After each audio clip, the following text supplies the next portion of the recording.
কিউরিওফাইটের ঘোষলি call recording সিরিজের মারাত্মক একটি হরর পডকাস্টে আপনাদের সকলকেই স্বাগতম জানাচ্ছি। আমি কৌস্তভ। আজকে সূর্য আমাদের সাথে ওর নিজের লাইফের কিছু প্যারানর্মাল ইনভেস্টিগেশনের ঘটনা শেয়ার করবে।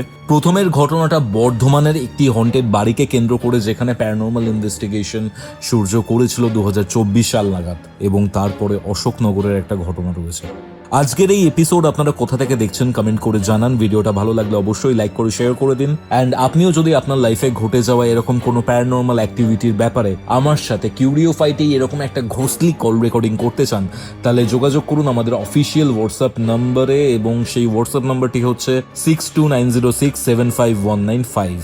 এছাড়া আপনি যদি আমার থেকে কোনো স্পিরিচুয়াল হেল্প, কোনো অ্যাস্ট্রোলজিক্যাল প্রেডিকশন অথবা তন্ত্র রিলেটেড কোনো হেল্প চান, যোগাযোগ করুন 6290675195 এই সেম নাম্বারে। নাম্বারটা ডিসক্রিপশন বক্সে পাবেন এবং কমেন্ট সেকশনের একদম প্রথম কমেন্টে পেয়ে যাবেন। তাহলে চলুন, আমি আর কথা বাড়াচ্ছি না, সরাসরি চলে যাচ্ছি কিউরিওফাইটের ঘোষলি কল রেকর্ডিং সিরিজের মারাত্মক একটি হরর পডকাস্টে।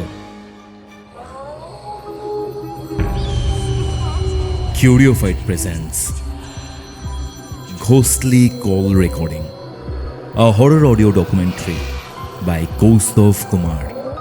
এবার ভয় পাবে তুমিও। Hello Surya, welcome to Curiofight. কেমন আছো? আমি খুব ভালো আছি, তুমি কেমন আছো? আমিও ভালো আছি। অনেকদিন পরে কথা হচ্ছে, ঠিক আছে? অনেক কথা জমেছিল, আমরা রেকর্ডিং এর আগে সেই সব নিয়ে আলোচনা করছিলাম বটে, অ্যান্ড অডিয়েন্সের জন্য নতুন কিছু আসতে চলেছে, সেগুলো নিয়েও আমরা পরে কথা বলবো। বাট আমি তোমার থেকে জানতে চাই, তোমার ইনভেস্টিগেশন কেমন চলছে? ইনভেস্টিগেশন খুব ভালোই চলছে আপাতত, মানে আজকের দিনে দাঁড়িয়ে খুব ভালো চলছে। মানুষের পাশে থাকতে পারছি, এটাই সব থেকে বড় আমার মানে কি বলবো চাওয়া পাওয়া ছিল, সেটা আমি করতে পারছি। কিছু পারি চাই না পারি, মানুষগুলোর মুখে হাসি ফোটাতে পারছি, তাদের মন থেকে ভয় দূর করতে পারছি, কুসংস্কার থেকে তাদেরকে দূরে রাখতে পারছি, এটা আমার খুব ভালো লাগছে করে। ওকে ওকে ওকে, আজকে আমরা একটা এমন টপিক নিয়ে কথা বলতে চলেছি যেখানে হয়তো মাল্টিপল অ্যাঙ্গেল রয়েছে এবং মাল্টিপল সাবপ্লটসও রয়েছে। ঘটনাটা কোথাকার? এটা আমি এক্সাক্ট লোকেশন বলবো না, কারণ সেই বাড়ি থেকেই বলা বারণ আছে। এটা বর্ধমানে, তুমি আশেপাশে ধরে নিতে পারো, মানে ওই লাইনেই তুমি ধরে নিতে পারো। বর্ধমান, ওকে, আমার বাড়ির কাছে। দাও, হ্যাঁ। কি ঘটেছিল সূর্য, আর কবের কেস? এটা 2024। ওকে, আমাদের ইউপিএস টিম যখন কোলাপস করে যায় তারপরেরই ঘটনা এটা। আচ্ছা আচ্ছা আচ্ছা, কি ঘটেছিল সূর্য? আমি একদম শুরু থেকে শুরু করছি তাহলে। একদম শুরু থেকে শুরু করুন। 2024-এ আমাদের ইউপিএস টিম কোলাপস করে যায়, ডিসমেন্টেল হয়ে যায়। আমি আগের ঘটনা তোমাকে বলেছিলাম যে আমাদের একজন মারা গেছিলেন, তারপর আমরা ওটাকে পুরোপুরি ডিসমেন্টেল করে দিই। তখন সব থেকে বড় টাফ টাইম আমার চলছিল, কারণ গুরু ভাই কামাখ্যা চলে যাচ্ছিল ওই টাইমে, মানে উনিও চলে গেল, আমার টিমটাও ভেঙে গেল। আমি একটু একাই হয়ে পড়েছিলাম সত্যি বলতে। তো গুরু ভাই যাওয়ার আগে বলেছিল যে একটা কেস আসছে, আমি তোমাকে বলবো, তুমি যেও। মোটামুটি মাসখানেক পুরোপুরি বন্ধই ছিল, আমি কিছু করিনি, আমি নিজের কাজ নিয়ে ব্যস্ত ছিলাম। তো হঠাৎ একদিন রাজার ফোন আমার কাছে আসলো। ও বলছে যেরকম একটা কেসের ব্যাপারে গুরু ভাই তোমাকে বলেছিল, মনে আছে? হ্যাঁ।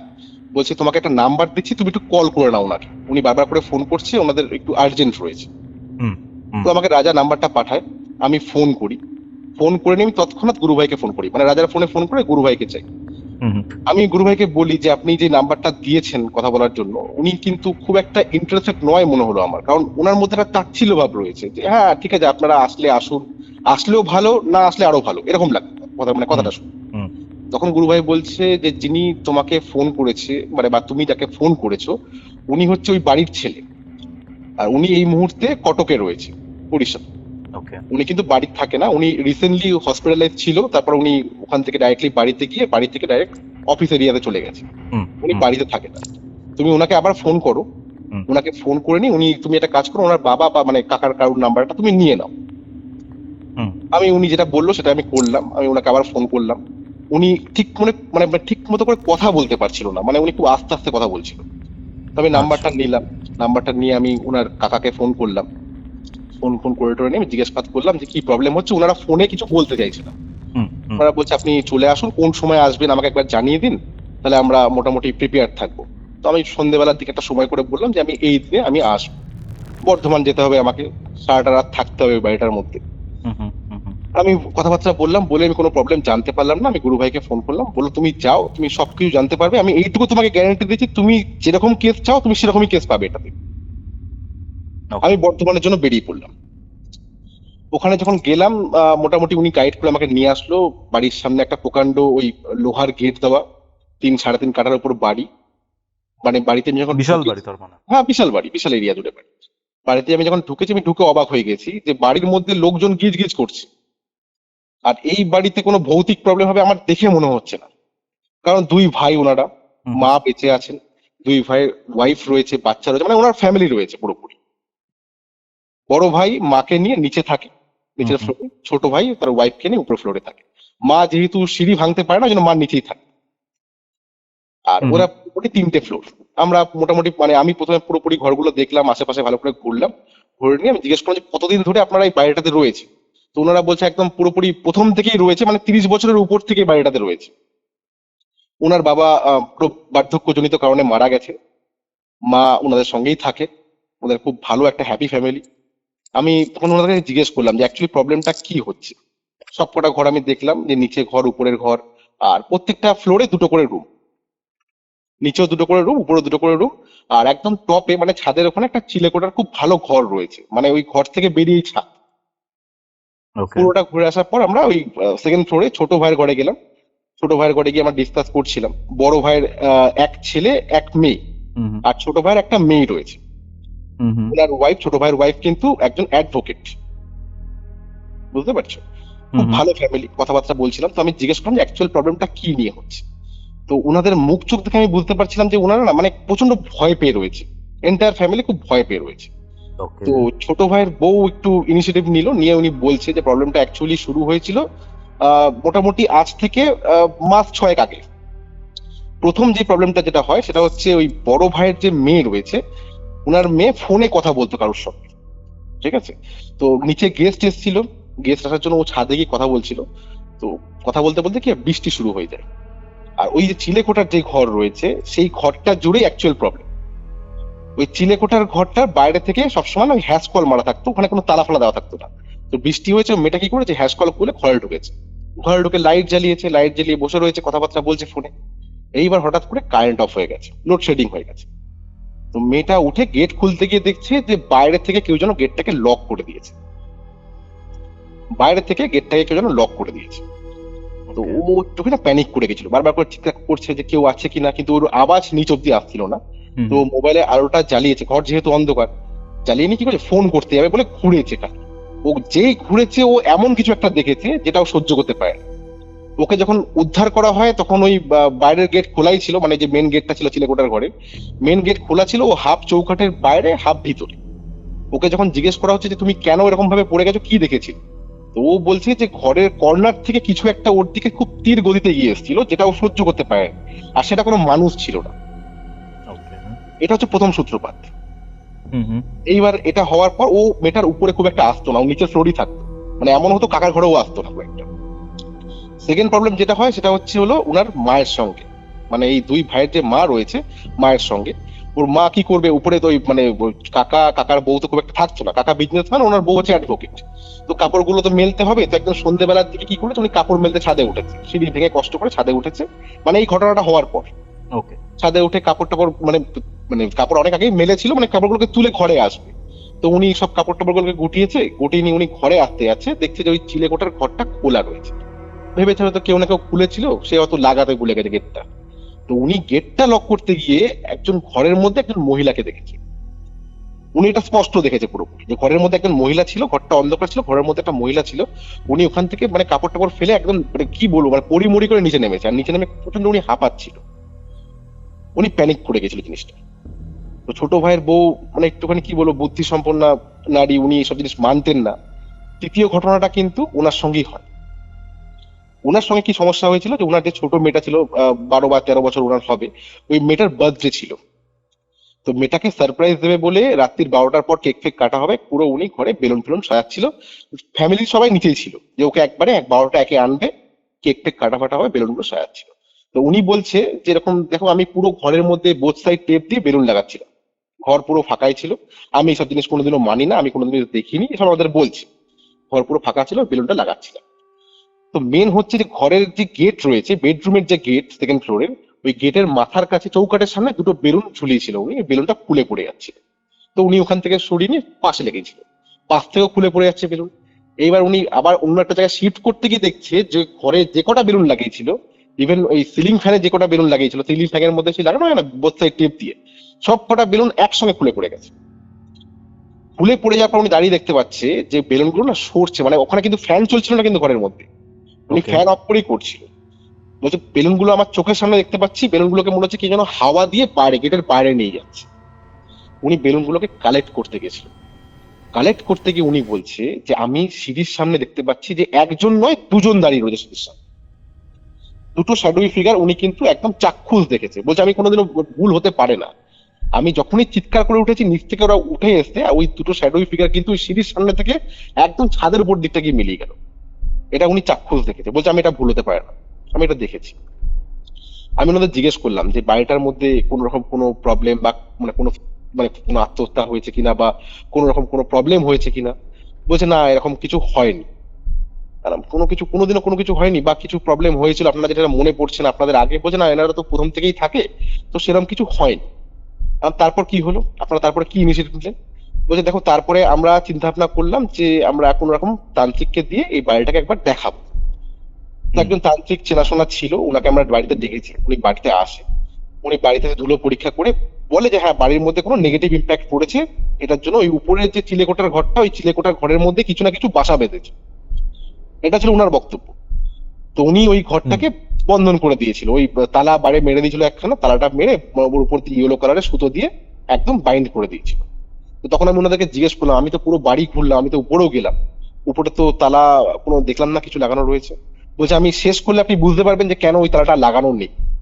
তো ওইটা হওয়ার পর হিতে বিপরীত শুরু হয়। ওই যখন উনি বন্ধন করে দিয়ে যায় তখন তারপর থেকে হিতে বিপরীত শুরু হয় কি, যে আগে শুধু ওরা চিলেকোঠার ঘরেই ছিল, ওই যখন বন্ধন করে দিয়েছে এবার এন্টার বিল্ডিং এর প্রবলেম শুরু হয়ে গেছে। স্বাভাবিক হবেই এটা। আমি তোমাকে বলছি আমার মানে ওই টাইমে যখন শুনছিলাম তখন আমার ভয় লাগছিল, গায়ে কাটা দিচ্ছিল, আমি এখনো তোমাকে বলছি আমার গায়ে কাটা দিচ্ছে। এন্টার বিল্ডিং এর প্রবলেম শুরু হয়ে গেছে। কিরকম প্রবলেম হচ্ছে, প্রবলেমটা এরকম প্রথম দিকে শুরু হলো কি, যে মানে মনে করো কোনো জিনিস যদি এক জায়গায় রাখছে সেটা কিছুক্ষণ পর আর সেখানে থাকছে না। মানে ধরো একটা পেন রেখে যাচ্ছে একটা জায়গাতে, কিছুক্ষণ পরে এসে দেখছে সেই পেনটা ওখানে কিন্তু আর নেই, আবার কিছুক্ষণ পরে এসে দেখছে সেই পেনটা ওইখানেই রয়েছে। তারপর থেকে কি মনে হচ্ছে যে মানে ঘরের পুরোপুরি এন্টার বিল্ডিং জুড়ে একটা খুব পচা দুর্গন্ধ ঘুরছে, আর বিভিন্ন কর্নার থেকে, বাড়ির বিভিন্ন কর্নার থেকে একটা শ্যাডোই ফিগার যেন মিলিয়ে যাচ্ছে। এটা বাড়ির প্রত্যেককে দেখতে আরম্ভ করে দিয়েছিল, ওর পর থেকে যখন যবে থেকে উনি বন্ধন করেছে তারপর থেকে দেখতে আরম্ভ করে দিয়েছিল। এটা মনে হচ্ছে কেউ যেন ঘরে একবার উকি মেরে দিয়ে চলে গেল, বাথরুমের পাশ থেকে কিছু একটা মুভমেন্ট হলো, ছাদের উপর দাপাদাপি হচ্ছে পুরোপুরি, এই জিনিসগুলো কিন্তু হচ্ছে। বলছে আমরা তখন বুঝতে পারছিলাম যে আমাদের বাড়িতে যদি কোনো প্রবলেম থেকে থাকে, আমি জানি আছে, উনি যেটা আমাদের যেভাবে বলছিল, মানে আমাকে যেভাবে বলছিল, যদি কোনো বাড়িতে প্রবলেম থেকে থাকে সেখানে একজন নেই, একের অধিক রয়েছে, এটা অ্যাসিওর পুরোপুরি। কারণ একই টাইমে 3 জায়গায় প্রবলেম হচ্ছিল, একবার নিচে আওয়াজ হচ্ছে তো ছাদে হচ্ছে, ছাদ থেকে দেয়ালের কার্নিশও হচ্ছে, মানে পুরো এন্টার বিল্ডিংটাকে পুরোপুরি ওরা আয়ত্তে নিয়ে নিয়েছিল। মাল্টিপল এন্টিটি আছে। মাল্টিপল এন্টিটি বাড়িটার মধ্যে ছিল। তো ওরা কি করবে কিছু বুঝতে পারছিল না, তখন ওই তান্ত্রিককে আবার জানায়, ও তান্ত্রিককে ফোন করে ওরা জানতে পারে ওনার নিউমোনিয়া হয়ে গেছে, কিন্তু হসপিটালাইজ বহুদিন ধরে রয়েছে। উনি আর ওনাদের কোনো সহযোগিতা করতে পারেনি। তো এরা কি করেছে, ওই যে ভদ্রমহিলা যিনি রয়েছে, এদের যে মা রয়েছে, এর মা ফোন করেছে হচ্ছে ওই বড় ছেলের ছেলেকে, যে কটক শহরে থাকে, যেটাকে আমি প্রথমবার ফোন করেছিলাম, ওকে ফোন করেছে। এবার ওই ভাই কি করেছে, ওই ভাই একজন তান্ত্রিক ঠিক করেছে ওর বন্ধুর মাধ্যমে যে তুমি একবার গিয়ে দেখাও। তো ওই তান্ত্রিক বাড়ির অব্দি এসছে, এসে বাড়ির সামনে দাঁড়িয়ে বলছে বাড়ির আমি চৌকাঠ ডিঙাবো না, এই বাড়ির কিছু ধুলো বা মাটি আমায় কালেকশন করে দিন, আমি পরীক্ষা নিরীক্ষা করে বলে দেবো বাড়িতে কি প্রবলেম হচ্ছে, কিন্তু আমি এর চৌকাঠ ডিঙাবো না, আমার মহারাজের পারমিশন লাগবে, কারণ এই বাড়িতে ভয়ঙ্কর কিছু লুকিয়ে রয়েছে। বুঝতে পারছো? হ্যাঁ, বাড়ির মধ্যে কিছু একটা লুকিয়ে রয়েছে, এটা ওই জন্য উনি কোনো কাজ করতে পারছে না। তো এইটা শুনে না ওই যে ছেলেটা ছিল যে কটক শহরে থাকতো, ও বলেছে যে ঠিক আছে তোমরা কোনো চিন্তা করতে হবে না, আমি আসছি, আমি এসে কোনো না কোনো শর্ট আউট করবো, তোমার কোনো ভয় পাওয়ার কোনো দরকার নেই। মানে এমন হয়ে গেছিল যে ওদের বাড়িতে প্রত্যেকটা রাত স্লিপলেস নাইট হয়ে গেছিল, টোটালি স্লিপলেস নাইট, মানে কেউ ঘুমাতে পারছে না, বাচ্চাগুলো ভয় পাচ্ছে, যে বাচ্চারা বাড়িতে রয়েছে ওরা ভয় পাচ্ছে, বয়স্ক মহিলা বাড়িতে রয়েছে। তো ছেলেটা বাড়িতে আসে, বাড়িতে এসে সবাই কাছ থেকে জিজ্ঞেস করে যে এক্স্যাক্টলি কি প্রবলেম হচ্ছে। ছেলেটা একটুখানি মানে কি বলবো, একটু হিরো টাইপ ছিল, আমরা পরবর্তীকালে বুঝতে পেরেছি। তো সবাই ওকে বলেছে যে এই প্রবলেম গুলো হচ্ছে, মেনলি চিলেকোঠার ঘরটাকে বাঁধন দেওয়ার পর থেকে এই জিনিসটা শুরু হয়েছে। তো ও বলেছে কোনো অসুবিধা নেই, তোমরা এইসব যেগুলো দেখছো এগুলো জাস্ট ফর হ্যালোসিনেশন, এগুলো কিছু হয় না। আমি রাত্রিবেলাতে চিলেকোঠার ঘরে থাকবো আজকে, যদি কোনো প্রবলেম হয় আমি দেখে নেবো সেটা। আমার মনে হয় না কোনো প্রবলেম হবে, এটা জাস্ট মনের ভুল তোমাদের। তো দেখো মনের ভুল কখন হয়, একজন দেখলে মনের ভুল হয়, দুজন দেখলে মনের ভুল হয়, এন্টায়ার মানে ফ্যামিলি দেখছে, তার মানে এটা মনের ভুল নয় আমার মনে হয়। তো ও কি করেছে, ও ছাদে উঠেছে, উঠে ওই চাকু দিয়ে ওই ইয়েলো কালারের দড়িটা কেটেছে, তালাটাকে খুলেছে। বাড়ির লোক বহুবার বলেছিল যে রিস্ক নেওয়ার কোনো দরকার নেই, ফালতু খুঁচিয়ে কোনো লাভ হবে না। তো ও বলেছে এগুলো আমি মানি না, আমি থাকছি, যা হবে আমি দেখে নেবো। তো বলেছিল যে বাইরে থেকে হ্যাশ কলটা মেরে দিতে, আর বলেছিল যদি আমি 1 ঘন্টা আধ ঘন্টার মতো থাকবো, যদি আমি কিছু বুঝতে পারি তাহলে আমি ফোন করব, আর যদি না বুঝতে পারি তাহলে মনে করবো কোনো প্রবলেম হচ্ছে না, আমি ঠিকঠাক আছি। প্রবলেম হলেই আমি ফোন করবো, যদি ফোন না করি তার মানে কোনো প্রবলেম নেই বাড়িটার মধ্যে। তো উপরেও চলে যায় মোটামুটি 12টা 1টার পরেই উপরে চলে যায়। 1 ঘন্টা হওয়ার পর কি হয়েছে, যে ওনার যে বাবা রয়েছে, ওনার বাবার মনে কি একটা প্যানিক করছিল, বাবার মনে একটা কু ডাকছিল যে একবার দেখে আসি ছেলে কি করছে। উনি কি করে ছোট ভাইকে ডেকেছে, ওনার একা যাওয়ার সাহস ছিল না, ছোট ভাইকে ডেকেছে যে চল একবার গিয়ে আমরা দেখে আসি ও কি করছে, ও একা একা কেন থাকবে, দরকার পড়লে আমরাও থাকবো ওখানে। তো হ্যাশ কল খুলেছে, খুলে দেখতে পাচ্ছে যে ছেলেটা খাটে শুয়ে রয়েছে। কিভাবে খাটে অব্দি ওর পা মানে পুরোটা নেই, পাটা মাটিতে ঝুলছে, ওর মানে পুরোপুরি বেডের টান টান হয়ে শুয়ে রয়েছে। টর্চ মেরে দেখছে যে ঘরে কিন্তু লাইট ফ্যান কিছু চলছে না, নিচে কিন্তু কারেন্ট রয়েছে, ওই ঘরে কোনো ইলেকট্রিসিটি জ্বলছে না। ওর চোখ পুরোপুরি বিস্ফারিত, আর সিলিং এর দিকে আঙুল দিয়ে কিছু একটা বলছে যেটা ও বলতে পারছে না। ওকে তৎক্ষণাৎ ওখান থেকে হসপিটালাইজ করা হয়, অ্যাম্বুলেন্স ডাকা হয়, হসপিটালাইজ করা হয়। ও একটা মাইল্ড স্ট্রোক হয়ে গেছিল। ওই জন্যই আমাকে গুরু ভাই প্রথম দিকে বলেছিল যে ও কিন্তু হসপিটালাইজ ছিল, ও হসপিটাল থেকে বাড়িতে এসছে মোটামুটি যখন ঠিক হয়েছে, রিকভার করেছে, বাড়িতে এসে এক ফোঁটাও থাকে। ও জাস্ট একটা খালি কথা বলেছে যে যত তাড়াতাড়ি সম্ভব এই বাড়িটা ছেড়ে দাও, বা বাড়িটা ওকে বিক্রি করে দাও, যা পাবে তাতে সেই অ্যামাউন্ট দিয়ে বিক্রি করে দাও, এই বাড়িটা থাকার আর দরকার নেই। এইটুকু খালি বলেছে, ও ব্যাগ ফ্যাগ নিয়ে চলে গেছে ফটোকে। তারপর এরা অনেক খোঁজ খবর লাগিয়েছে, খোঁজ খবর লাগিয়ে এরা গুরু ভাইয়ের খোঁজ পায়। গুরু ভাইয়ের খোঁজ পাওয়ার পর ওনারা মানে গুরু ভাইকে বলে, গুরু ভাই আমাকে পাঠায়। আমি মোটামুটি শুনলাম রাত তো ওই বাড়িতেই কাটাতে হবে। তো আমি বললাম যে আমি অলরেডি দুটো গ্যাজেটস নিয়ে গেছিলাম, আমাদের যে পুরনো ইউপিএস টিম ছিল, একটা ইএমএফ ছিল, একটা কিটোমিটার ছিল আমার কাছে। তো আমি ওনাদেরকে বললাম যে আর যদি কিছু থাকে কোনো রকম কোনো ডিটেলিং মিস করবেন না। বলুন না আর সেরকম কোনো ব্যাপার নেই, এইটুকুই বাড়িটার মধ্যে রয়েছে, আমরা বুঝতে পারছি না যে কি করে এরা বাড়ির মধ্যে ঢুকলো। কিন্তু আমি ওনাদের সঙ্গে কথা বলে একটা জিনিস বুঝতে পারছিলাম যে কিছু একটা প্রবলেম রয়েছে, যেটা এরা এখন অব্দি আমাকে বলছে না, কারণ প্রত্যেকের মুখ দেখে বোঝা যাচ্ছে যে প্রবলেম কিছু একটা রয়েছে। আমি বললাম আমি কিছুক্ষণের জন্য না উপরে ঘরে থাকবো, ইলেকট্রিসিটি পুরো বন্ধ করে দিতে হবে, আপনারা এই সেকেন্ড ফ্লোরে কেউ থাকবেন না, আপনারা একদম নিচের ফ্লোরে চলে যান। তো ওনারা একটুখানি না মানে ইতস্তত বোধ করছিল যে আপনি একা থাকবেন, আমার ছেলের সঙ্গে এরকম হয়েছে, বা আপনার সঙ্গে যদি কিছু বাই চান্স হয়ে যায়। আমি বললাম দেখুন আমি অনেক বাড়িতে এরকম কাটিয়েছি, এর থেকে খারাপ খারাপ অবস্থা ছিল, সেখান থেকে আমি খুব ভালো অবস্থায় ফিরে এসেছি, আশা করি আমার কোনো সমস্যা হবে না। আমি কোনো সমস্যা হলে সেটাকে আমি এলিমিনেট করতে বা নিজেকে প্রোটেক্ট করতে আমি জানি, তো আমার খুব একটা প্রবলেম আশা করছি হবে না। তো যা বলার তাই কাজ। আমি উপরে ঘরে গেলাম, আমি যখন উঠছি মানে যখন সিঁড়ি থেকে মানে ওদের ডাইনিং থেকে বেরোচ্ছি, আমার চোখে না দুটো অদ্ভুত জিনিস পড়লো। যে ফ্রিজের ঠিক পিছন দিকটাতে কোনো ফটো রাখা ছিল, বুঝতে পেরেছো? সেই ফটোর একটা ইমপ্রেশন মানে বহুদিন ধরে রাখা ছিল, আমি আসবো বলে ফটোটাকে সরানো হয়েছে। ওই ডাইনিং এর দিকটা দুটো ফটো লাগানো ছিল, সেই ফটোটাকে কিন্তু সরানো হয়েছে, সেই ফটোগুলোর ইমপ্রেশনটা কিন্তু স্টিল নাও ওই জায়গাটাতে রয়েছে। আমি তখন কিছু বলিনি, আমি সিঁড়ি দিয়ে উঠছি, দুই ভাই পিছনে আমার। তো ওরা না ডিসকাস করছে যে বলে দেওয়া উচিত ছিল, ফালতু যদি কিছু হয়ে যায়। আমি ইভেন ওই ঘরের সামনে পর্যন্ত দাঁড়িয়ে ওনাদেরকে বললাম যে যদি কোনো প্রবলেম থাকে, যদি কিছু ডিটেলিং মিস করা থাকে আপনি আমাকে এখনই বলুন। ওরা কিন্তু তা আমাকে কিছু বললো না, ওরা নিচে চলে গেল। আমি হ্যাশ কলটা বললাম যে লাগিয়ে দিই নিচে চলে যাওয়ার জন্য, আমি যদি 15 মিনিটের মধ্যে রেসপন্ড না করি আপনারা উপরে এসে গেট খুলে দেবেন, বাই চান্স আমারও তো কিছু হতে পারে, আমি যেন রিস্ক নিলাম না এবারে। কারণ আমার সত্যি বলতে এইবার একা থাকতে না একটু ভয় লাগছিল, আর ভিতরে ঢুকেও আমার ভয় লাগছিল, কারণ আমার এক্সপিরিয়েন্সটা অন্যরকম হয়েছিল এখানে। কি এক্সপিরিয়েন্স হয়েছিল, আমার ভিতরে আমি তো পুরোপুরি ইলেকট্রিসিটি অফ করে দিই যেখানে যাই। ঘরটা অনেকটা বড় ছিল, চিলেকোঠার ঘরটা অনেকটা বড় ছিল মানে লম্বায়। আমি বুঝতে পারছিলাম না ঘরে ঢুকে যে ঘরটা পুরো অন্ধকার, খালি মোবাইলের টর্চের আলো যেটুকু রয়েছে, যে এই ঘরটাতে আমি ইনভেস্টিগেট তো করছি ঠিক আছে, কারণ ঘরটা একটা বড়, আমি 4টে দিকে খেয়াল একসাথে রাখতে পারবো না। তো আমি চিন্তা করলাম কি আমি দেওয়ালের মধ্যে না পিঠটাকে ঠাসিয়ে রাখবো, যাতে আমাকে পিছন থেকে কিছু না হয়, পিছনে কিছু না এসে দাঁড়ায়, বা পিছনটা আমাকে খেয়াল রাখতে না হয়। আমি এমন জায়গায় দাঁড়ালাম 45 ডিগ্রি অ্যাঙ্গেল তুমি ধরে রাখতে পারো, যেখান থেকে আমি পুরো এন্টার ঘরটাকে দেখতে পারি। এরকম একটা জায়গায় দাঁড়ালাম। তো দাঁড়ানোর পর আমি কেটোমিটারটাকে অন করেছি, সঙ্গে সঙ্গে না মানে অন করার সাথে সাথে রেড সিগন্যাল দিচ্ছে। আমি বুঝতে পারলাম আমার হাতে হয়তো মোবাইলটা রয়েছে, হ্যান্ডসেটটা রয়েছে বলে ওখান থেকে হয়তো কানেক্ট করছে। আমরা খুব একটা ইএমএফ মিটার অন করি না, কারণ ইএমএফ এ তুমি ভালো করেই জানো যে ইএমএফ এ কিন্তু ওই ব্যাটারিটা খুব তাড়াতাড়ি ড্রেন হয়ে যায়। আমি ইএমএফ আর কেটোমিটারের মধ্যে একটু পার্থক্য বলে দিচ্ছি, কাজ এক দুটোরই, কিন্তু এই পরিকাঠামো গঠিত কিছু পার্থক্য রয়েছে। কেটোমিটার কোনো সাউন্ড করে না, ইএমএফ একটা টিক টিক করে সাউন্ড করে, একটা অ্যানালগ কাটা থাকে একখানা। তুমি দেখতে পাবে যেসব দোকানে মোবাইল সারানো হয় সেসব দোকানে দেখবে ইয়েলো কালার একটা মেশিন থাকে, পিন বেরিয়ে থাকে, ওইখান থেকে ওই মাদারবোর্ড টেস্টিং করার সময় ওইগুলো দিয়ে চেক করা হয়। ওরম টাইপের হয় অ্যানালগ মেশিনটা ইএমএফ এর। তো আমি ইএমএফ অন করিনি, আমি কেটোমিটারটাকে অন করেছিলাম। আমি করলাম কি, যে মোবাইলের যে আলোটা রয়েছে ওইটুকু তো আলো তো আমার লাগবে, আমি ঘরটা তো পুরোপুরি বুঝতে পারছি না অ্যাকচুয়ালি।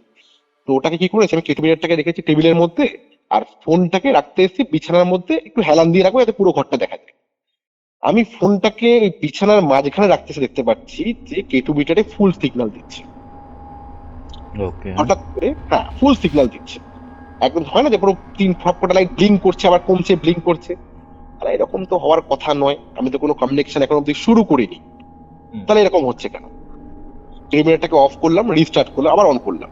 অন করার পর আমি কমিউনিকেশন করার চেষ্টা করবো, দেখলাম যে কমিউনিকেশন করতে হচ্ছে না এই ঘরটা, অটোমেটিক্যালি কিন্তু রেড লাইট জ্বলছে, আর ঘরের মধ্যে কোনো ইলেকট্রোম্যাগনেটিক ফিল্ড নেই, কারণ ঘরটা মোটামুটি ফাঁকাই ছিল, খালি একটা চেয়ার ফেয়ার ছিল আর ওই খাট ছিল, কোনো রকম কিছু ছিল না, টিভি টিভি কিছু ছিল না ঘরের মধ্যে।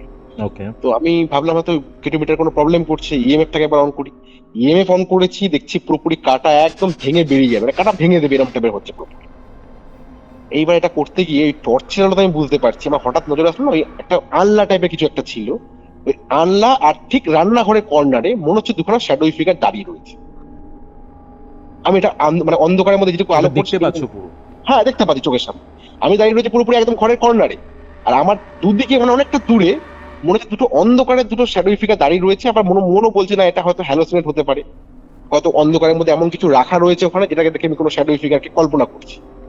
আমি এগোবো না পিছবো বুঝতে পারছি না, আমি দেখতে পেলাম যে ওই দুটো জিনিস কিন্তু মুভমেন্ট করছে। কিরম ভাবে মুভমেন্ট করছে, ওটা ঠিক মাথা বার করছে ওই আল্লাহর পাশ থেকে আবার ঢুকে যাচ্ছে, আর রান্নাঘরের সামনে যেটা দাঁড়িয়ে ছিল সেটা কিন্তু ওখানে কনস্ট্যান্ট দাঁড়িয়ে রয়েছে। তখন আমি বুঝতে পারলাম দুটো জিনিস কিন্তু এক। কিন্তু আমি একটা জিনিস বুঝতে পারছিলাম না ওইখানে দাঁড়িয়ে, যে যদি এরকমই হয়ে থাকে তাহলে তো অরেঞ্জ সিগন্যাল দিতে পারে, কারণ ওরা অনেকটা দূরে রয়েছে, কখনো কখনো তারা মিলিয়ে যাচ্ছে আবার দেখা যাচ্ছে। আমি বুঝতে পারলাম যে বাড়িটা হন্টেড, কিন্তু হন্টেড হচ্ছে সব ঠিক আছে, আমার কাছে সব বুঝতে পারলাম যে না প্রবলেম রয়েছে ঘরটার মধ্যে, আমি আগেও দেখেছি সব জিনিস, আমি ঘাবড়াইনি এক ফোঁটাও। আমার প্রবলেমটা কি হচ্ছিল, যে যদি ওরা অতটা দূরে থাকে তাহলে সামনে কে রয়েছে, কারণ সামনে যতক্ষণ না স্পিরিট থাকবে ততক্ষণ তো রেড সিগন্যাল দেবে না। সামনে কে রয়েছে, আর মেশিন ফল্ট করলে শুধু একটা মেশিন কেন, মানে দুটো মেশিন একসঙ্গে ফল্ট করতে পারে না। কেটোমিটার ফল্ট করলো ঠিক আছে, চলো মানলাম যে কেটোমিটারে কোনো ম্যাল ফাংশন করছে, হয়তো ইএমএফও করবে, দুটো কিন্তু একসঙ্গে করছে, কিন্তু দুটো কিন্তু একসঙ্গে রিডিং নিচ্ছে আর হাই রিডিং নিচ্ছে। তখন আমি বুঝতে পারছি যে মানে একদম ওই দুজন তো ওই দুদিকে দাঁড়িয়ে রয়েছে আর আমার সামনে কেউ দাঁড়িয়ে রয়েছে, তাকে আমি দেখতে পাচ্ছি না কোনো কারণের জন্য। আমি তখন না খুব পোলাইটলি বললাম যে আমি কমিউনিকেশনের জন্য এসেছি, আপনাদের সঙ্গে কথা বলার জন্য এসেছি, যদি আপনারা মনে করেন যে কথা আমার সঙ্গে বলবেন তাহলে আপনি আরেকবার আমাকে রেড কালার লাইটটা জ্বালিয়ে দেখান, তাহলে আমি বুঝতে পারবো যে আপনারা আমার সঙ্গে কমিউনিকেশন করবেন। আর আপনারা যদি মনে করেন যে না আমি বেরিয়ে যাবো, তাহলে আমার সঙ্গে এমন কিছু একটা করুন যাতে আমি বুঝতে পারি যে আপনারা চাইছেন না কমিউনিকেশন করার জন্য। সঙ্গে সঙ্গে কি হচ্ছে, গেটের বাইরে থেকে একটা বাচ্চার আমি হাসি শব্দ শুনতে পাচ্ছি, খুব ক্ষীণ। গেট কিন্তু বন্ধ, বাইরে দিয়ে ওরা হ্যাসকল লাগিয়ে দিয়ে গেছে, আর ওই বাড়িতে অত ছোট কোনো বাচ্চা ছিল না। একটা বাচ্চার খুব ক্ষীণ হাসির শব্দ আমি ঠিক গেটের বাইরে শুনতে পাচ্ছি, আর সেটা স্পষ্ট ছিল, মানে মৃদু অথচ দৃঢ় ছিল পুরো। হঠাৎ কি হলো, ওই গেটের যে পাল্লা যেটা ছিল একটা পাল্লা কিন্তু খুলে গেল, একটা পাল্লা বন্ধ রয়েছে, একটা পাল্লা কিন্তু ধরাস করে খুলে গেল। আমি বুঝতে পারলাম যে এরা আমাকে বেরিয়ে যেতে বলছে, এরা আমাকে বেরিয়ে যেতে বলছে। আমি আর এক ফোঁটা ওখানে ওয়েট করিনি, আমি জাস্ট স্ট্রেট নেমেছি, নেমে নিচে চলে এসেছি। তো ওরা আমাকে দেখে হঠাৎ করে অবাক হয়ে গেছে যে আমরা তো হ্যাসকল লাগিয়ে আসলাম বাইরে থেকে, আপনি খুললেন কি করে? আমি বললাম আপনারা ইলেকট্রিসিটিটা অন করুন সবার ফার্স্ট। ওনারা ইলেকট্রিসিটি অন করলো, অন করার পর সবাইকে আমি ডাকলাম ডাইনিং রুমে নিচের ঘরে, ডেকে বললাম যে কিছু কি প্রবলেম হয়েছে সত্যি করে বলুন আমাকে। ওরা না একে অপরের দিকে তাকাচ্ছে, কেউ আমি বুঝতে পারছিলাম যে কেউ চাইছে কিছু বলা কিন্তু বলতে পারছে। এইবার ওদের একটা মিস্টেক কি ছিল, ওরা ফ্রিজের পিছন দিকটাতে একটা ফটো রেখেছিল, সেই ফটোটা ওরা সরাতে ভুলে গেছে। ওটা কোনো কিন্তু বাঁধানো ফটো না, ওটা ল্যামিনেট ফটো ছিল। সেই ফটোটা না আমি হাত দিয়েছি যখন, তখন ওরা থতমত খেয়ে গেছে। ফটোটা আমি আমি প্রথম থেকে বুঝতে পারছিলাম যে কিছু সরিয়েছে ঘর থেকে, আর কিছু আছে যেটা ওরা বলছে না এখন অব্দি। ওই ফটোর মধ্যে সবাই এরা রয়েছে, আর মাঝখানে একটা মেয়ে চেয়ার নিয়ে বসে রয়েছে, তার কিন্তু আনম্যারিড মেয়ে, একখানা আনম্যারিড মেয়ে ওটার সামনে, চেয়ারের সামনে বসে রয়েছে মেয়েটা। আমি জিজ্ঞেস করলাম ইনি কে। এইবার তখন ওরা একটুখানি প্রবলেমে পড়ে গেছে। তখন ওই যে ছোট ভাইয়ের যে বউ ছিল উনি বলছে যে বলে দাও, বলে দাও, মানে বলছে বলে দাও, যা হবার হবে বলে দাও। বললাম তার মানে আপনারা অনেক কিছু লুকিয়েছেন। বলছি দেখো লুকাইনি কিছু, আমরা অ্যাকচুয়ালি এটা বলতে চাইছি না জিনিসটা। বললাম যে আপনারা যদি প্রবলেমের সলিউশন চান তাহলে আপনাকে প্রবলেম বলতে হবে। আপনি যদি প্রবলেম আমাকে প্রপারলি না বলেন তাহলে সলিউশন করবো কি করে? তখন ওরা বলছে যে এটা হচ্ছে মানে ওনার ননদ, মানে এই দুই ভাই বাদ দিয়েও ওনাদের একটা বোন ছিল, আনম্যারিড, আনম্যারিড মেয়ে ছিল। তো উনি উপরের ঘরে এই কাকার পাশের ঘরটাতে থাকতো, নিচের ঘরে মা থাকতো আর বড় ভাই থাকতো, আর উপরের ঘরে কাকা থাকতো, কাকার পাশের ঘরে এই ভাইজি থাকতো। এবার কি হচ্ছে, কাকা মানে উনি তখন ভদ্রমহিলা বলছে, মানে কাকার ওয়াইফ, মানে যিনি মানে ওই বাড়ির ছোট বউ, উনি বলছে যে এই বাড়িটাকে এত ভালো ছিল না, এই যে বড় ভাই রয়েছে ইনি পুরোপুরি বাড়িতে, মানে বাবার মৃত্যুর পর ইনি পুরোপুরি বাড়ির ফ্যামিলি মেম্বারের দায়িত্বে ছিল। এর ভাই যিনি কাকা আছে ইনি একটা ছোটখাটো ব্যবসা করতো, লটারি ব্যবসা করতো। আস্তে আস্তে তিনি প্রমোটিং করেন, প্রমোটিং শেখেন, ঠিক আছে। প্রমোটিং শেখার পর মোটামুটি উনি অন্য কোনো ব্যবসার মধ্যে ইনভলভমেন্ট হয়ে যায়, সেটা আমাকে আর বলেনি। তো তারপর থেকে ওই ছোট ভাই পুরোপুরি ইনিশিয়েটিভ নিয়েছে, ইনিশিয়েটিভ নিয়ে পুরোপুরি বাড়িঘর পুরো একদম কি বলে ঝাঁ চকচকে করেছে, যে বাড়িটাকে পুরোপুরি রিনোভেট করেছে, মানে তুমি দেখে মনে হবে পুরো নতুন বাড়ি এমন লাগবে। আচ্ছা। মেনটেনেন্স খুব ভালো মতো করেছে, করে টরে নিয়ে এখন আজকের দিনে দাঁড়িয়ে এমন অবস্থা যে ডিসিশন মেকার হচ্ছে ছোট ভাই। ছোট ভাই যেটা বলবে বাড়ির মধ্যে সেটাই হবে। তো ছোট ভাই একটা বিজনেস পার্টনার ছিল যার বাড়ি ছিল গুয়াহাটিতে। ওরা কলকাতায় এসেছিল, কলকাতায় সেটা ফ্ল্যাট দেখছিল। তো ওদেরকে বলেছিল যে তোমরা একটা কাজ করো, ফ্ল্যাট তোমরা যেমন নিচ্ছ নাও, যতদিন তোমরা ফ্ল্যাট পাচ্ছ না তোমরা ওই চিলেকোটার ঘরে থেকো। ওই বাড়িতে ছিল ওনার হাজবেন্ড, ওয়াইফ, আর একটা 7 থেকে 8 বছরের একটা বাচ্চা মেয়ে। ঘটনাটা শুরু হচ্ছে এবার থেকে। তিনজন মিলে ওরা উপরে থাকতো, ওরা পুরোপুরি ফ্যামিলিয়ার্স পুরোপুরি হয়ে গেছিল, একসঙ্গে ওদের উঠা বসা। ওরা একটা ফ্ল্যাট দেখাও চলছে, যেহেতু ওই প্রমোটিং এর কাজ করতো তো বিভিন্ন ধরনের ফ্ল্যাটের সঙ্গে যোগাযোগ ছিল। পরবর্তীকালে উনি প্রমোটিং ছেড়ে দেয়, কোনো একটা পার্টিকুলার রিজনের জন্য উনি প্রমোটিং ছেড়ে দিয়ে অন্য কোনো ব্যবসা করছিল, যেটা সেই ব্যবসাটা উনি খুব সাকসেসফুল হয়েছিল, কাজ বা কিছু একটা ব্যবসা করছিল। তো এরা দুজন মিলে পার্টনারশিপে কাজবাজ করতো, একই বাড়িতে থাকতো। তো সবকিছু ঠিকঠাক চলছিল। তো প্রবলেমটা শুরু হলো কি কোন দিনকে, এই যে উপরে যারা ভাড়া এসেছিল, যারা এই গুয়াহাটি থেকে এসেছিল, ওনাদের অ্যানিভার্সারি ছিল। তো ওনারা বলেছিল যে অ্যানিভার্সারিটা আমরা একটু বড় করে করব, সবাই আমাদের সঙ্গে থাকবে, আমাদের কিছু লোকজন আসবে, আমাদের যে বিজনেস পার্টনার যারা আছে সবাই মোটামুটি আসবে, খুব ভালো মতো আমি করতে চাই জিনিসটা। তো বাড়ির মধ্যে পুরোপুরি অনুষ্ঠানের মতো একটা মোমেন্টাম তৈরি হয়ে গেছে, পুরো বাড়িতে লোকজন ভর্তি, ক্যাটারিং ডেকোরেটরকে বলে দেওয়া হয়েছে রান্না বান্না দেওয়ার জন্য, তারা দিয়ে গেছে। এবার আনতে যেতে হবে কেক। কে আনতে যাবে না, এই যে যে যারা ভাড়া ছিল উপরে, মানে ভাড়া বলতে যারা উপরে চিলেকোঠার ঘরে ছিল, উনি বললো যে হ্যাঁ আমি গিয়ে নিয়ে আসছি। তো মেয়েটা বলছে আমিও যাবো তোমার সঙ্গে, বাচ্চা মেয়েটা, আমিও যাবো বাবা তোমার সঙ্গে, আমিও যাবো। এবার এই দেখে কি হলো যে যাবে তো ঠিক আছে, তো এই যে বাড়িতে যে যার বোন ছিল, এই বোনের একটা স্কুটি ছিল। তো বলে চলো স্কুটি করে তাহলে আমরা তিনজন মিলে একসঙ্গে যাই, গিয়ে নিয়ে আসি। তো ও বলে হ্যাঁ হ্যাঁ চলো, কোনো অসুবিধা নেই। তো মেয়েটা কিন্তু কোনো ফোন টোন নেয়নি, ঠিক আছে, ফোন নিয়েছিল ভদ্রলোক, ভদ্রলোকের ফোনটা এই মেয়েটার কাছেই ছিল। তো ওরা তিনজন মিলে বেরিয়েছে, কেক ফেক নিয়েছে। কেক নেওয়ার সময় কি হয়েছে, ওর বউ বারবার করে ফোন করছে, কি কারণের জন্য না, ওই গ্যাস বেলুন গুলো হয় না রেড কালারে, দেখবে লাভ শেপে গ্যাস বেলুন হয়, বলে ওই যদি হাই রোডের পাশে যদি ওই গ্যাস বেলুন তুমি পাও তাহলে তুমি নিয়ে আসবে, ওটা আমরা ছাদে একসঙ্গে ছাড়বো, যখন কেক কাটা হবে তখন ছাড়বো। তো উনি এটা অ্যাকচুয়ালি মেয়েটাকে বলেছিল যদি কোনো গ্যাস বেলুন থাকে রাস্তা দেখো তাহলে আমাকে বলবে, আমি দাঁড়িয়ে যাবো ওখানে। হেলমেট পরেছিল, গাড়ি বেশ স্পিডে চলছিল গাড়ি। এইবার একটা রাস্তায় একটা দোকানের পাশে ওই গ্যাস বেলুন পাওয়া যাচ্ছিল। তো উনাকে অনেকবার এই মেয়েটা ডেকেছে, উনি যেহেতু হেলমেট পরেছে ডেকে দাঁড়াতে বলেছে, হয়তো গাড়ি দাঁড়াতে করতে পারেনি বা অন্য কোনো, ও ভালো করে শুনতে পায়নি হয়তো। বাচ্চা মেয়েটা কি করেছে এটা পরবর্তীকালে জানা গেছে, তোমাকে বলবো এটা। বাচ্চা মেয়েটা কি করেছিল, বাচ্চা মেয়েটা গাড়ির চাবিটা বন্ধ করে দিয়েছিল, স্কুটির চাবিটা আচ্ছা। বন্ধ করে দিয়েছে। এবার গাড়ি ফ্রিজ হয়ে গেছে, মানে গাড়ি চলতে চলতে গাড়ি থেমে গেছে। পিছন থেকে বড় গাড়ি যেগুলো ছিল সেগুলো গাড়ি ওকে উড়িয়ে দেয়। তিনজনের মধ্যে ওই মেয়েটা, মানে এদের যে বোন আর ওই যে ভদ্রলোক যিনি গুয়াহাটি থেকে এসেছিল, যার অ্যানিভার্সারি চলছিল বাড়ির মধ্যে, ওরা স্পটে মারা যায়, দুজনেই স্পটে মারা যায়। মেয়েটা খুব ক্রিটিক্যাল হয়ে যায়, বাচ্চা মেয়েটা খুব ক্রিটিক্যাল হয়ে যায়, ওকে হসপিটালাইজ করা। তখন এই ভদ্রমহিলা বলছে, মানে যে কাকার যে বউ রয়েছে, বলছে যে আমি নিচে কিছু একটা নিতে এসেছিলাম, উপরে গান বাজনা চলছিল, হঠাৎ যে উৎসবের যে মোমেন্টাম যেটা চলছিল সেটা কান্নায় বদলে গেল, মানে একদম মানে মরা কান্না যাকে বলা হয়, ওভাবে কান্নায় পুরোপুরি। বলছে বাড়ি ভর্তি লোকজন, কিছু লোক খেতে বসে পড়েছে ছাদের মধ্যে। ওই অবস্থাতে বাড়ির মধ্যে পুরো কান্নার রব ভরে গেছে একদম, চারিদিকে কান্নাকাটি। উনি তো বুঝতে পারছে না কি হলো কেসটা। উনি উপরে গিয়ে শুনছে এই ঘটনা, সঙ্গে সঙ্গে ওরা সবকিছু ছেড়ে হসপিটালে, মানে বাচ্চাটাকে করেছিল, ওরা গেল। দুজন তো স্পটে মারা গেছে।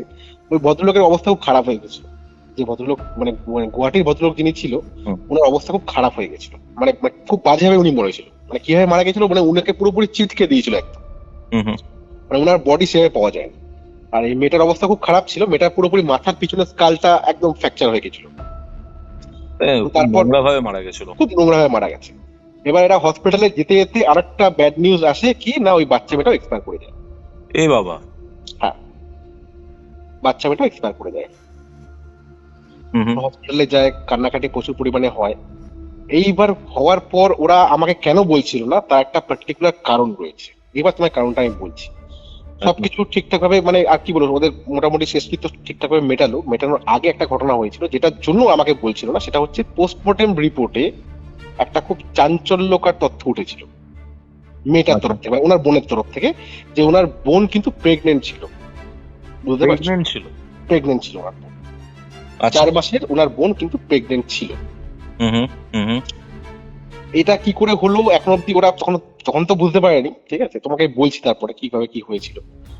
তো এটা ওদের কাছে একটা পুরোপুরি শক ছিল, এটা ওরা কাউকে জানতে দেয়নি, এই জন্য এই জিনিসটা আমাকে বলতে চাইছিল না। প্লাস ওরা বাড়িটা বিক্রি করার একটা প্ল্যান ছিল বলে আমাকে বলছিল না ঘটনা।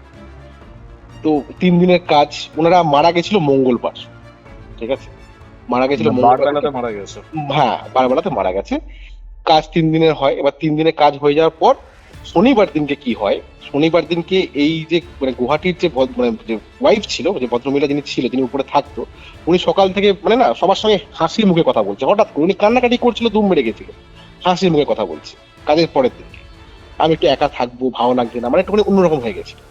তো ভাবছে তো যখন নিচেও তো শোক, উপরেও শোক, ওদেরও বাড়ির লোক মারা গেছে, ওনারও হাজবেন্ড মেয়ে মারা গেছে। এইবার মানে মোটামুটি 1-1.5 ঘন্টা পর ওরা উপরে গিয়ে দেখছে না গেট খুলছে না ভদ্রমহিলা, কোনোভাবে গেট খুলছে না। তো গেট ধাক্কা থেকে করেছে। ওদের একটা মন বলছিল যে নিজের লোক যারা ছিল, মানে এরা যারা আমাদের ঘটনাটা বলছে বাড়িওয়ালারা, যে এরা কে কিছু স্টেপ নিয়ে নিতে পারে। তো গেট ভেঙে দেখছে উনি ঘরের মধ্যে গলায় দড়ি দিয়ে ঝুলছে। বুঝতে পারছো? এই কারণের জন্য ভিতরে কিন্তু কোনো লক ছিল না। উনি ভিতরে যে হ্যাশকল বা যাই হোক উপরে ছিটকানি দিয়ে উনি আত্মহত্যা করেছিল, ওই গেটটা ভাঙার জন্য যে ওই যে মানে লকটা ভেঙেছে, তারপর থেকে লক লাগায়নি, ঘরটার প্রতি কোনো ইনিশিয়েটিভ নেয়নি ওরা। ওই কারণের জন্য কিন্তু লকটা ছিল না। তারপরে বডি উদ্ধার হয়, মানে ওখান থেকে বডি নামানো হয়। আর উনি চিঠিতে একটা কথা লিখে গেছিল, যে ভদ্রমহিলা মারা গেছিল, যে আমি আমার বরের দুঃখে মরছি না, আমি নিজের দুঃখে মারা গেলাম, নিজের দুঃখে শেষ করলাম, সরি, আমি আমার বরের দুঃখে মরছি না, আমি আমার নিজের দুঃখে নিজেকে শেষ করলাম। এইটুকু খালি একটা নোট লেখা ছিল। কিন্তু এইটা সবাইকে আরো বেশি অবাক করে। আমারও অবাক লাগলো এটা শুনে। হ্যাঁ, উনি কিন্তু এই জিনিসটা লিখেছে, এইটা কিন্তু খুব একটা অন্যরকম দিকে যাচ্ছে। তো তার পরবর্তীকালে কি হয়েছিল, এই যে মেয়েটার যে ফোন ছিল, মানে যে বোনের যে ফোন ছিল, এর বোনের ফোনের পাসওয়ার্ড এই কাকিমা জানতো, মানে এরা পাশাপাশি থাকতো তো, মানে বন্ধুর মতো ছিল পুরোপুরি।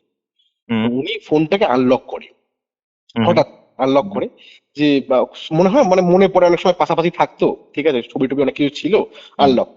আনলক করার পর না উনি কিছু চ্যাট পায়, সেই চ্যাটস গুলো একটু অস্বাভাবিক চ্যাট ছিল। সেই নাম্বারটা ওনার চেনা ছিল, কিন্তু নামটা ওনার চেনা ছিল না, অন্য একটা নামে সেভ করা ছিল। চ্যাট গুলো কিছু মানে প্রেম প্রীতিকর টাইপের চ্যাট রয়েছে। আমি যেটা ভাবছি সেটাই কি? হ্যাঁ, তুমি যেটা ভাবছো সেটাই। ইভেন ওনার ওই গুগল ক্রোম হিস্ট্রিতে ওয়েও বুকিং এরও না কিছু হিস্ট্রি ছিল, যে ওয়েও সার্চ করেছে, রুম সার্চ করা হয়েছে। আর ওই চ্যাটটা ছিল এই গুয়াহাটি ভদ্রলোকের। একদম বুঝতে পেরেছি। তুমি বুঝতেই পেরেছো যে মানে বাচ্চাটা কার ছিল, কি কারণে মেয়েটা প্রেগনেন্ট হয়েছিল। বুঝতে পারছি। আমি শুনে তো পুরো শক হয়ে গেলাম যে এত কিছু এরা। ভদ্রলোক এই ননদের কে হচ্ছিল সম্পর্কে? কি বলবো, অ্যাকচুয়ালি যখন দেখো, উনার তো ভাইজি ছিল, কাকার তো ভাইজি ছিল, আর কাকার বন্ধু ছিল। হিসাব মতো ভাইজির মানে ভাইজি তো ভাইজি হবে না, এক্স্যাক্টলি হিসাব মতো ভাইজি হবে। বুঝতে পারছো, যে আমার বন্ধুর ভাইজি তো আমার ভাইজি হবে। কিছু বলার নেই জানো তো ভাই, বিবাহিত মানুষ, যাই হোক, মানে এটা হয়তো কোনো কারণে ওনার ওয়াইফ কোনোভাবে জানতে পেরেছিল, তাই জন্য জানতে পেরেছিল। ওই জন্যই কিন্তু উনি মানে আত্মহত্যা করেছেন। হ্যাঁ, বাচ্চার শোক রয়েছে, যে বাচ্চা ছিল না ফার্স্ট অফ অল। আর তার মধ্যে এরকম একটা টাইপ, মানে তখন উনি হয়তো ক্যালকুলেশন এটাও করেছিল যে বাইরে আমার অ্যানিভার্সারির দিনকে বাইরে গিয়ে তাও ওকে নিয়ে গেছিল, এটা হয়তো ওদের প্ল্যান ছিল, দুই চার করে ফেলেছে পুরো, 4 করে ফেলেছে। এটা আমার আইডিয়া, আমি তোমাকে বলছি, আমি ওদের কনসেপশন আমার তাই মনে হচ্ছে। হ্যাঁ, ওটা কোনো রকম ব্যাপার ছিল, তো উনি এই কারণের জন্য করেছে, কারণ এরকম একটা চিঠিতে এরকম লেখাটা একটুখানি আমার মনে হয় আপত্তিকরজনক হতে পারে। তো তারপর মোটামুটি সবকিছু শোনা হলো আমার, শোনার পর আমি বললাম কি যে এই জিনিসটা যদি আমাকে আগে বলতেন তাহলে আমি অন্যভাবে উপরে কমিউনিকেশন করতাম, ঠিক আছে, আমি আর একবার যেতে চাই উপরে। তো ওনারা বলছে আপনি আর রিস্ক নিয়ে ফেলছেন, এবারে আপনি যাবেন না। আমি মুখে কথা শেষ হয়নি, রান্নাঘর থেকে বাসন পড়তে আরম্ভ করলো হঠাৎ করে, পোল্টারগাইস্ট অ্যাক্টিভিটি স্টার্ট হয়ে গেছে। তখন কিন্তু অলরেডি রাত্রি 3টে বেজে গেছে, অলরেডি কথা বলতে বলতে রাত্রি 3টে বেজে গেছে পুরোপুরি। হ্যাঁ, আমি তখন পকেট থেকে ফোন বার করলাম যে আমি বেরোবো বলে, লাইটটা জ্বালাবো, মানে অন্ধকার করে দেবো। তো দেখলাম যে গুরু ভাইয়ের ওখান থেকে ফোন এসছে, রাজার কাছ থেকে ফোন এসছে অনেকবার। আমি কল করলাম, কল করে গুরু ভাইকে সম্পূর্ণ ঘটনাটা আমি বাইরে বেরিয়ে বললাম যে এই ব্যাপার আছে, আমি আরেকবার অ্যাটেম্প নিচ্ছি থাকার জন্য। বলছে ভুল করেও আর উপরে যাস না, তুই যেটা বললি তোর কমিউনিকেশনের সময় গেট খুলে গেছে, তার মানে তোকে একটা ওয়ার্নিং দিয়েছে, বেরিয়ে যাও। হ্যাঁ, যেহেতু তুমি এই বাড়ির লোক নয়, তোমাকে একটা চান্স দিয়েছে যে তুমি বেরিয়ে যাও। তুই দেখতে পেয়েছিস, তার মানে কিন্তু এবার ওদের একটা ক্ষতি করার মোটিভ তুই জানিস ভালো করে। সেকেন্ড টাইম তুই যদি অ্যাটেম্প করিস তুই আর বেঁচে ফিরবি না, আমি তোকে লিখে দিলাম, তুই লিখে নে এটা আমার থেকে। আমি বললাম যে রাত্রি 3টে বাজে, এখন 1 ঘন্টা 44 মিনিট সময় রয়েছে, ব্রহ্ম মুহূর্ত 4:44 পড়ে, আমাদের এই 1 ঘন্টা 44 মিনিট তো কাজে লাগানো উচিত। বুঝে দেখ, তুই যদি উপরে যাস আমি তোকে আটকাবো না, কিন্তু তোকে আমি এইটুকু অ্যাসিওর করছি, তুই যদি আজকে আমার কথা না শুনিস, তুই যদি উপরে যাস আর তুই যদি বেঁচেও ফিরিস, তোর সাথে আমার সম্পর্ক আজকের দিনের জন্য, মানে আজকের মতো, মানে এই পুরোপুরি এন্টার টাইমে যতদিন তুই থাকবি, বেঁচে থাকবি, শেষ হয়ে গেল। এটা তুই মনে রাখবি, তুই যদি ইচ্ছাকৃত ভাবে যাস তাহলে মনে করবি তুই এটা কিন্তু আমাকে তুই হারিয়ে ফেলবি, আমার সঙ্গে তোর কোনো সম্পর্ক থাকবে না। আমি দেখলাম যে ওনাকে চটিয়ে লাভ নেই, উনি কোনো ভালোর জন্যই বলছে, আমি আগে অনেকবার ওনার কথা অমান্য করেছি, করে আমার বিপত্তি হচ্ছিল, তো আমি আর গেলাম না আমি আর উপরে, মানে ওই ঘরে গেলাম, মানে তখন তো রাত্রিবেলা আর ফিরতে পারবো না, ওদের বাড়িতে উপরে গেলাম, গিয়ে বললাম যে না আমি উপরে যাচ্ছি না, ঠিক আছে, আমি আপনাদের সঙ্গে থাকছি, আমি ফার্স্ট ট্রেন ধরে বেরিয়ে যাব। আমি ঘরের মধ্যে রয়েছি, পুরো ছাদের মধ্যে দৌড়াদৌড়ি শুরু হয়ে গেছে, গেটের বাইরে কান্নার শব্দ শুরু হয়ে গেছে, মানে এতদিন ধরে যেটা কান্নার শব্দ শুরু হয়েছে, একজন মহিলা কণ্ঠে কেউ কাঁদছে, কোন জায়গাটা কাঁদছে, যে গেট থেকে বেরিয়ে একটা সিঁড়ি কানেক্ট করে ছাদের দিকে, আওয়াজটা ঠিক আসছে ওই সিঁড়ির দিকটা থেকে। এটা আমরা ঘরে যে কজন মেম্বার ছিলাম সবাই শুনেছি। নিচের ফ্লোর পুরো ফাঁকা ছিল, নিচের ফ্লোরে কেউ ছিল না, সবাই উপরে এসেছিল, এন্টার ফ্যামিলি উপরেই ছিল। আমরা গেট বন্ধ করে দিই, গেট বন্ধ করে মানে হনুমান চালিসা ঘরে চালাচ্ছি, আর চারপাশ থেকে মনে হচ্ছে পুরো দাপাদাপি হচ্ছে একদম। গুরু ভাই আমাকে ভোরবেলা ফোন করে বললো যে পাড়ার সাথে একজন তন্ত্রসাধক রয়েছে, যাকে দিয়ে আমরা আগে কাজ করিয়েছিলাম, বললো তুমি একবার ওনার সঙ্গে এনাদের কথা বলিয়ে দাও, যা করতে পারবে উনি করতে পারবে, কারণ আমার আসতে সময় লাগবে, ঠিক আছে, আমার জায়গাতে উনি অ্যাজ এ প্রক্সি হিসাবে কাজ করবে। তো ওনাদের সঙ্গে কন্ট্যাক্ট করিয়ে দিই, ওনারা এই ধুলো কালেকশন করে নিয়ে যায় ওই বাড়িতে। তো ওই ভদ্রলোক যে মানে যে বারাসাতে বা সেখানে বসতো, ওখানে গিয়ে উনি কথাবার্তা সবকিছু বলে, এই বাড়িতে চায় কি কথাবার্তা বলে, তো উনি ধুলো টেস্ট করে বলে যে হ্যাঁ এখানে মাল্টিপল এন্টিটির বাস রয়েছে, আর সব থেকে বড় ব্যাপার রয়েছে যে এরা একে অপরের উপর রেগে রয়েছে, এদের শত্রু আপনারা নয়, উনি বলছে ওনার হিসাবে, মানে ওরা নিজেরাই নিজেদের শত্রু, একদম ওরা নিজেরাই নিজেদের শত্রু কোনো কারণের জন্য। এই যে মাল্টিপল এন্টিটি ওই ঘরের মধ্যে হয়ে রয়েছে, এটা আমাকে বাড়িতে না গেলে আমি কিছু বুঝতে পারবো না, আমি একবার বাড়ি ভিজিট করবো আপনাদের, আমার মনে হচ্ছে যে কোনো প্রবলেম হয়েছে, তো ওই কারণের জন্য সমস্যাগুলো হচ্ছে, প্রবলেম তো হয়েছে। হ্যাঁ, তখন ওনাকে কিছু লোকায়নি, ওনাকে পুরোপুরি ডিটেলস সবকিছু বলে, আমার মতো ওনার সঙ্গে করেনি, ওনাকে সবকিছু বলে। তো উনি তাও একবার বাড়িতে আসার পর বলে যে হ্যাঁ আমি যেটা সন্দেহ করতাম সেটাই, এই বাড়িতে মানে যারা রয়েছে এই পুরোপুরি চিলেকোটার ঘরেই রয়েছে, 4 জন যে রয়েছে চিলেকোটার ঘরেই রয়েছে, আর তার মধ্যে একটা স্পিরিট খুব ফেরোসিয়াস, এই 4টে স্পিরিটের মধ্যে একটা স্পিরিট রয়েছে সে খুব ফেরোসিয়াস, সেই সবচেয়ে বেশি অ্যাক্টিভিটি করছে বাড়ির মধ্যে। বাদবাকিরা বাড়ির মধ্যে রয়েছে, কিন্তু একটা স্পিরিট রয়েছে, সেটা কিন্তু কোনো ফিমেল এন্টিটি, উনি বলে দেয় যে কোনো একটা মহিলা স্পিরিট রয়েছে, সে কিন্তু এই 3 জনের তুলনায় ফেরোসিয়াস, এ খুব অ্যাক্টিভ, বাড়ির মধ্যে যা অ্যাক্টিভিটি হচ্ছে এরাই করছে। তখন নাকি ওরা মানে এই যে কাকা আর কাকিমা যারা গেছিল ওইখানে এরা তখন নাকি ওখানে গিয়ে আরো একটা কথা বলেছে, যেটা আমাকে বলছে এরা প্রায় আওয়াজ পেত, সাথে এরকম ধূপধাপ আওয়াজ হতো, তো একদিন এরা দুজন মিলে উঠেছে, উঠে দেখছে ছাদের কার্নিশে একজন মহিলা বসে রয়েছে, মহিলা সে একটা শ্যাবলি ফিগার বসে রয়েছে। যে কি করছে, তার পা দিয়ে বাড়ি মারছে দেওয়ালগুলোর মধ্যে, তাই জন্য সেই আওয়াজটা নিচে যাচ্ছে। মানে ছাদের যে গাঁথনি গুলো হয় না, 3.5-4 ফুটে যে গাঁথনি হয়, গাঁথনির মধ্যে কি একজন বসে রয়েছে, একটা দূরে বসে রয়েছে, আর সে পা দিয়ে বারবার করে দেয়ালের মধ্যে বাড়ি মারছে, সেই ভাইব্রেশনটা নিচে আসছে। কারণ ওর নিচে ফ্লোরে ওরা থাকতো, ওরা কিন্তু ভয় পেয়ে গেছিল, কিন্তু কিছু বলেনি, ওরা ভিতর ভিতর চেষ্টা করছিল বাইরেটাকে খুব তাড়াতাড়ি বিক্রি করে দেওয়ার। মানে হিসাব মতো কিন্তু ফার্স্ট দেখেছে যে ওই যে ওর মানে বড় মানে ছেলের যে মেয়ে সে নয়, কিন্তু অ্যাকচুয়ালি কাকা কাকিমাই ফার্স্ট দেখেছিল, বুঝতে পারছো? ওরা কিন্তু চেপে গেল ব্যবসাটা, মানে যাতে এরা প্যানিক না করে যায়, কারণ বাইচান্স যদি কিছু হয়ে যায় তাহলে তো কম দামে ছেড়ে দিতে হবে জিনিসটা পুরোপুরি। ওরা সেই জিনিসটা চাইছিল না, আর এই জিনিসটা ফোরকাস্ট হোক সেটা চাইছিল না। তো আমরা একটা দিন সময় করি যে ওই বাড়িতে তন্ত্রক্রিয়া করতে হবে। তো ওই বাড়িতে যখন যাই আমরা, তো তার আগে প্ল্যান হয়ে গেছিল যে এই বাড়িতে উগ্রহোম ছাড়া অপশন নেই, কারণ একদম শেষ পর্যায়ে পৌঁছে গেছে বাড়িটা।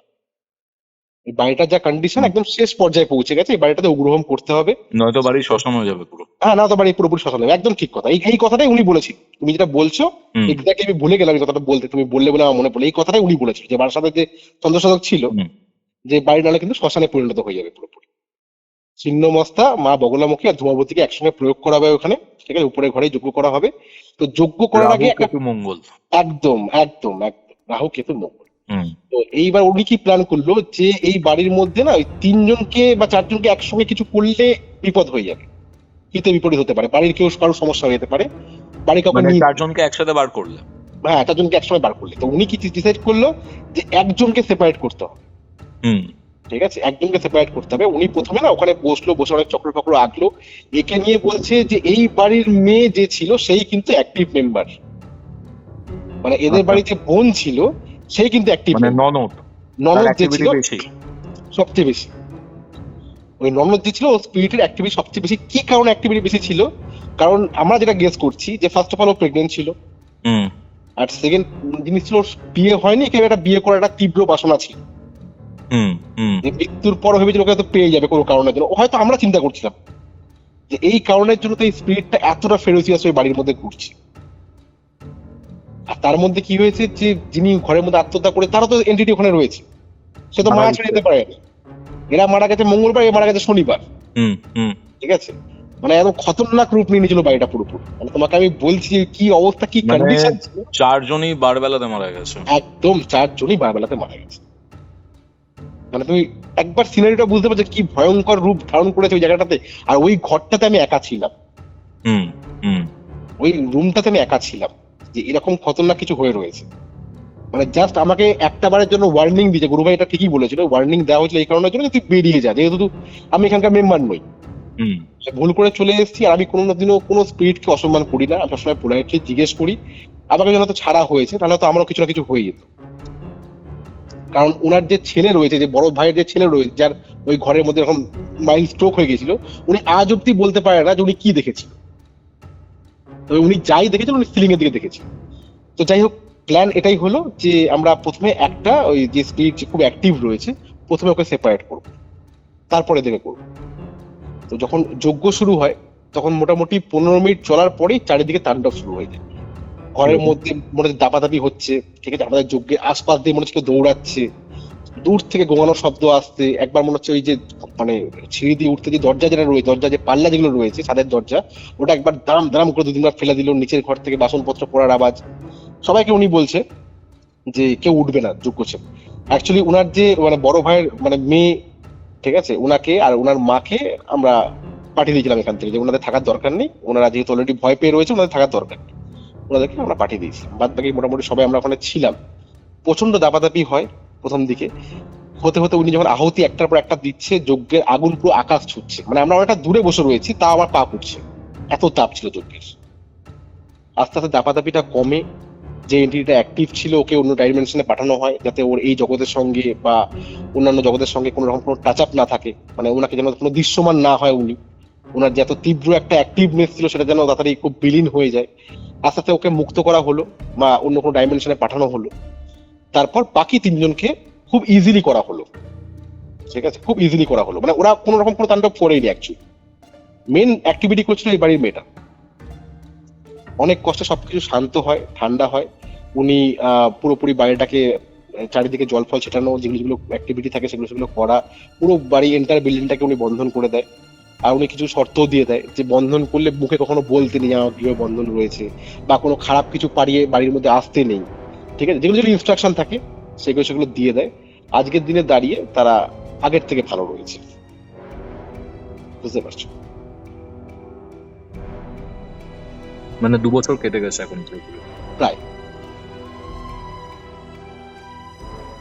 প্রায় 2 বছর কেটে গেছে।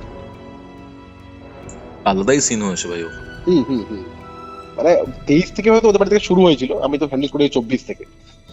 মানে ঘটনাটা মারাত্মক ছিল, আমার আমার হিসাবে খুব মানে প্যাথেটিক ঘটনাটা, মারাত্মক বলা উচিত না, প্যাথেটিক ছিল। অনেকগুলো জীবন চলে গেল এখানে। আর পুরোপুরি লাস্টের কারণে হয়তো। হ্যাঁ, একদম একদম একদম। মানে এরকমও হয় তার মানে বাড়ির মধ্যে, তুমি ভাবো। আমার কাছে এত কেস আসে তো সূর্য, ঠিক আছে, হুম, হুম। মাঝে মধ্যে আমি ভাবতে বসে মানে হিউম্যান মাইন্ড বা হিউম্যান যে ব্রেন সেটা কোন দিকে চলে গেছে। হুম। মানে এমন এমন কিছু রয়েছে আমি ইন্টারনেটে হয়তো বলতে পারবো না, বলা যায় না। বাট সেগুলো যখন আসে না, ঠিক আছে, হুম। তখন ভাবি যে ভাই মানে এই সব হয়েছে। মানে রিসেন্টলি কালকে রাতেই মানে হুম, হুম। একটা মানে কি বলবো মেয়ে হুম। কনসালটেন্সি নিয়েছিল, ঠিক আছে, অ্যাস্ট্রোলজিক্যাল বার্থ চার্ট প্রেডিকশনের জন্য। আচ্ছা আমি ফার্স্ট কোশ্চেন করেছিলাম যে বাবার সাথে সম্পর্ক কিরকম। আচ্ছা ওকে, নবমে রবি রাহু ছিল লগ্ন থেকে। আচ্ছা আচ্ছা। বাবার সাথে সম্পর্ক খারাপই হয় বেশিরভাগ ক্ষেত্রে, ও, যা দেখেছি। আমাকে ফার্স্টে কিছু বলেনি, বাট আমি, তুমি জানোই আমি কিরকম ভাবে পুরো হুম, ব্যাপারটার প্রেডিকশন একদম। করি। লাস্টে গিয়ে জানতে পারছি মেয়েটার বাবা ছোটবেলা থেকে হুম। মেয়েটাকে বাজেভাবে টাচ করা, প্রাইভেট পার্টে টাচ করা, নিজের প্রাইভেট পার্টে টাচ করাচ্ছে নিজের মেয়েকে দিয়ে। নিজের মেয়ে? ভাই রক্তের, মানে নিজের ওয়াইফের থেকে জন্মেছে ভাই, ভাই আমার নিজের বিশ্বাস রক্ত, হচ্ছে না, পুরো ঠিক আছে? নিজের রক্ত, ঠিক আছে। নিজের বাবা তার মেয়ের সঙ্গে এই জিনিসগুলো করবে, তার নিজের রক্তের মেয়ে, আমার বিশ্বাস হচ্ছে না সত্যি বলতে। কি বলবো তোমাকে ভাই, মানে আমার না মাঝে মধ্যে মানে রাতে ঘুমানোর সময় এগুলো মাথায় আসে, মানে মানুষ কোন জায়গা থেকে আছে।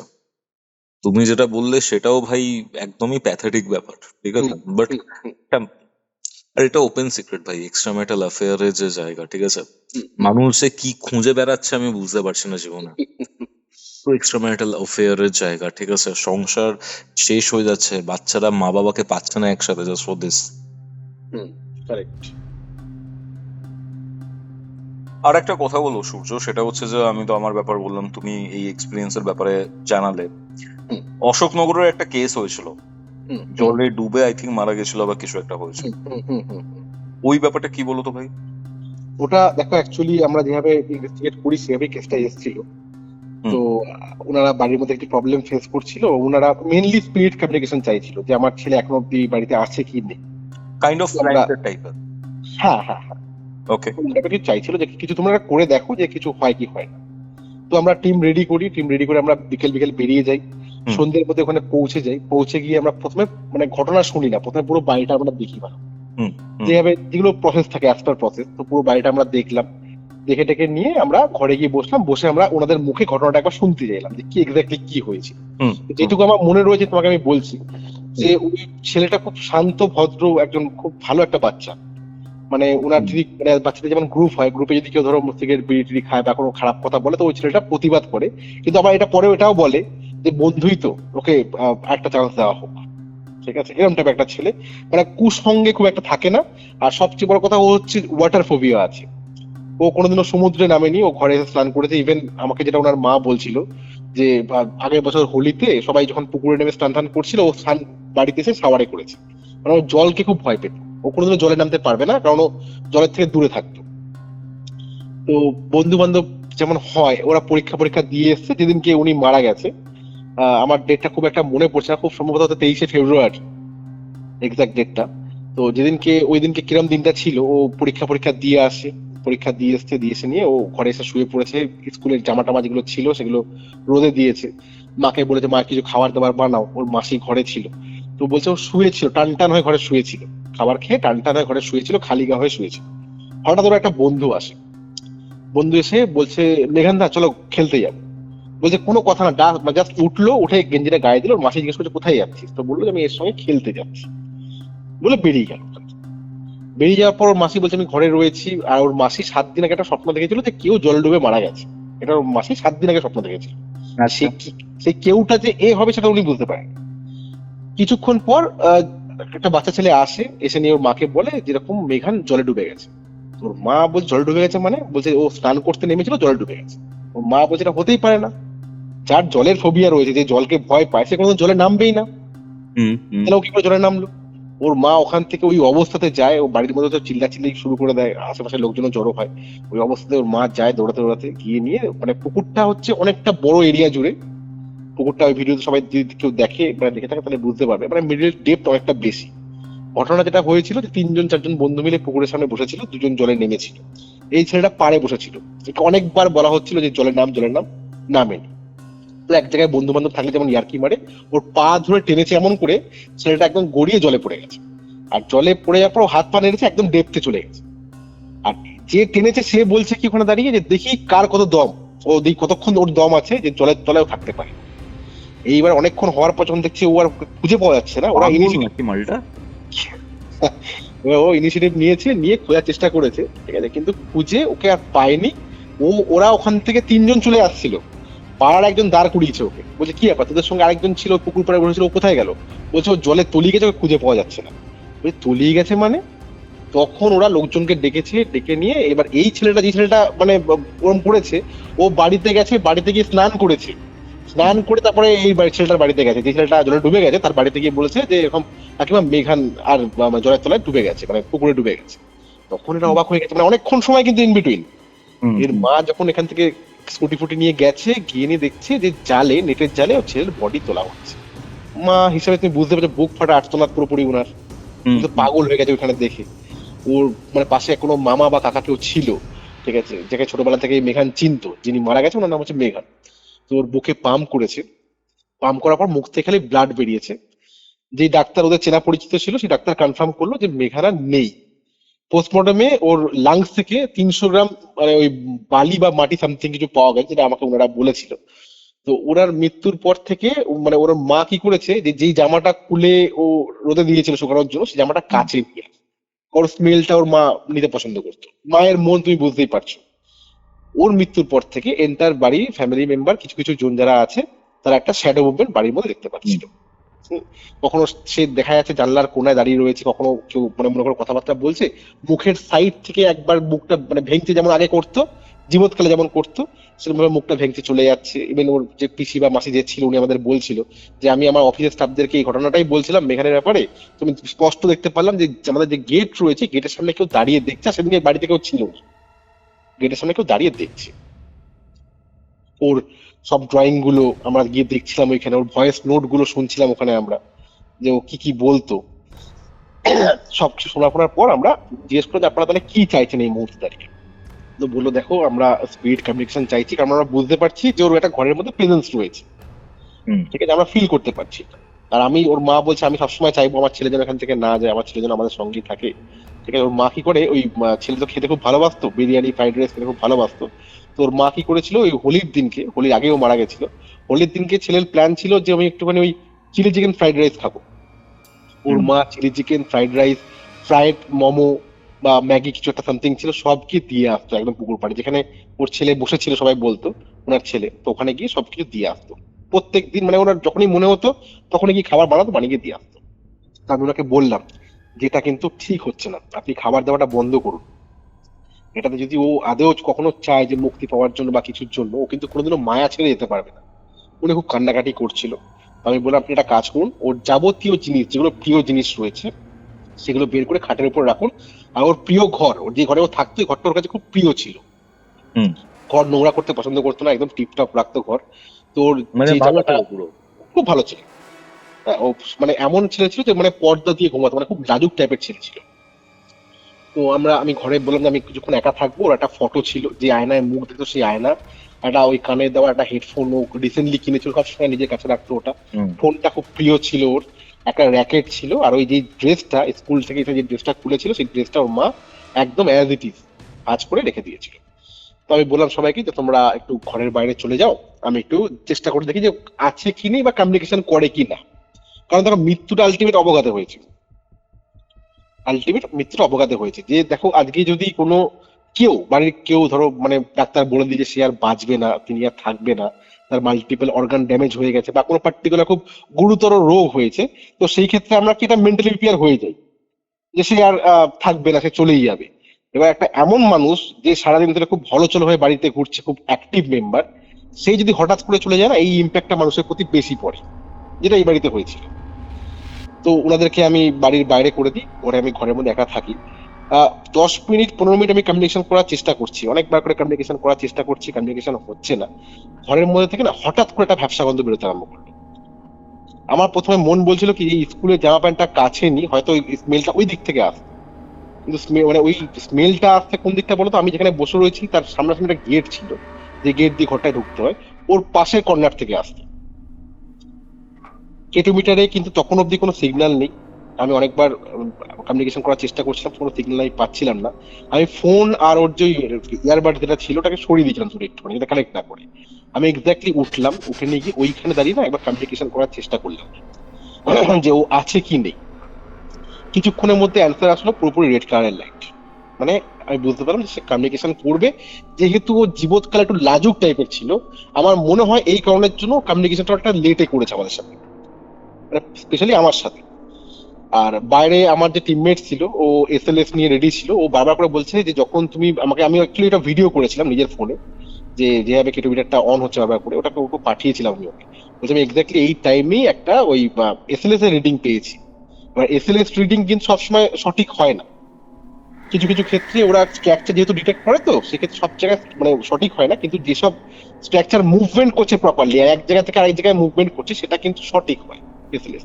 ও ওরকমই একটা মুভমেন্ট পেয়েছিল এখানে, যেটা রেকর্ডিংও করতে পারেনি, জাস্ট এসএলএসটা অন করে রেখেছি।